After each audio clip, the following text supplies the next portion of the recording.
Samajwadi party से निष्कासित विधायक पूजा पाल ने पार्टी और उसकी महिला नेताओं पर बड़ा हमला बोला है। बुधवार को उन्होंने किसी महिला के निजी जीवन को लेकर टिप्पणी करना निंदनीय है और शर्मनाक है, ये बात उन्होंने कही है। उनका कहना है कि अगर समाजवादी पार्टी की महिला नेताओं में आत्मसम्मान की कमी है तो वे दूसरों का सम्मान कैसे करेंगी। पूजा पाल ने आरोप ये भी लगाया कि कुछ महिला नेताओं ने सिर्फ अपने आप को अखिलेश यादव के सामने मजबूत दिखाने और पार्टी में अपनी पकड़ बढ़ाने के लिए व्यक्तिगत जीवन को निशाना बनाना शुरू कर दिया है। उन्होंने साफ तौर पर कहा कि राजनीति में मतभेद होना सामान्य है, लेकिन किसी महिला के निजी जीवन पर टिप्पणी करना गलत है और महिलाओं के सम्मान पर चोट पहुंचाने वाला है। सपा प्रमुख अखिलेश यादव की पीडीए पर भी उन्होंने निशाना साधा। पूजा पाल ने कहा कि इस तरह के अभियान चलाने से पहले समाजवादी पार्टी को, उनके नेताओं को खुद महिलाओं का सम्मान करना सीखना चाहिए। केवल नारे लगाने से और जातीय समीकरण साधने से जनता का भरोसा नहीं जीता जा सकता। जनता उन नेताओं को पसंद करती है जो असली समस्याओं को समझकर समाधान पेश करते हैं, न कि व्यक्तिगत हमले और नफरत करने की राजनीति करते हैं। हो सकता है ये लोग बताते हों, मगर हमने कभी बताना नहीं सीखा, हमने लड़ना सीखा है, हमने उससे बाहर उभरना सीखा है।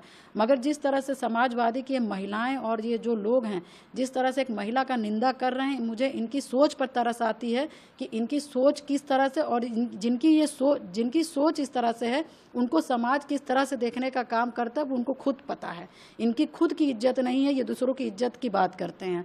तो बस मैं यही कहना चाहती हूँ कि ये जो समाजवादी के द्वारा हमारे ऊपर जो निजी जीवन पे टिप्पणी की जा रही है, ये बहुत ओछी हरकत है।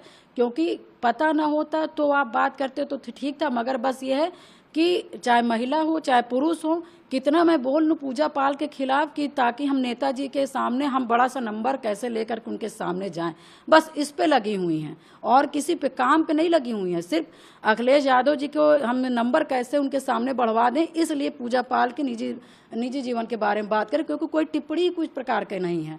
और मैं यही कहना चाहती हूँ कि जब आपके मुखिया को पता है तो आप फर्जी नंबर लेने में क्यों लगी हुई हैं।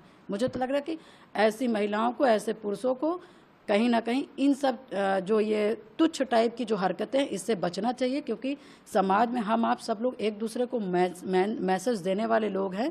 कहीं ना हमसे समाज कुछ सीखने का काम करता है। और देखिए, षड्यंत्र, परेशानी, संघर्ष, घटना, ये किसी के भी जीवन में आ सकता है, चाहे वो राजनीतिक व्यक्ति हो, चाहे वो सामाजिक व्यक्ति हो, चाहे वो बिजनेसमैन हो, और चाहे वो कोई किसी तरह का व्यक्ति हो। ये सारी घटनाएं जो होती है वो किसी भी के जीवन में घट सकती, किसी एक का नहीं है कि एक ही के ऊपर घटा है।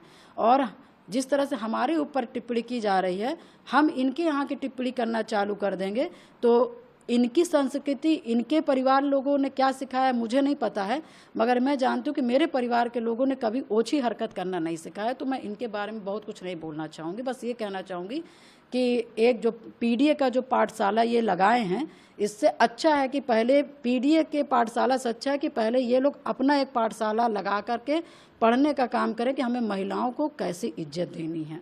बता दें कि हाल ही में सपा से निष्कासित हुई पूजा पाल लगातार पार्टी और उनकी नीतियों पर सवाल उठा रही हैं।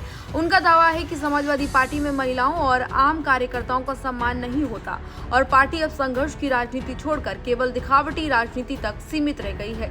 उनके लगातार बयानों से ये साफ हो गया है कि वे अब खुलकर समाजवादी पार्टी के खिलाफ मोर्चा खोलने के मूड में है। यही वजह है कि लगातार पूजा पाल निशाना समाजवादी पार्टी पर साधती हैं और डायरेक्ट अखिलेश यादव को लेकर भी कई तरह की बयानबाजियां करती नजर आती हैं। तो इस जानकारी में फिलहाल इतना ही। इसी तरह की तमाम और जानकारियों के लिए देखते रहिए भारत एक्सप्रेस।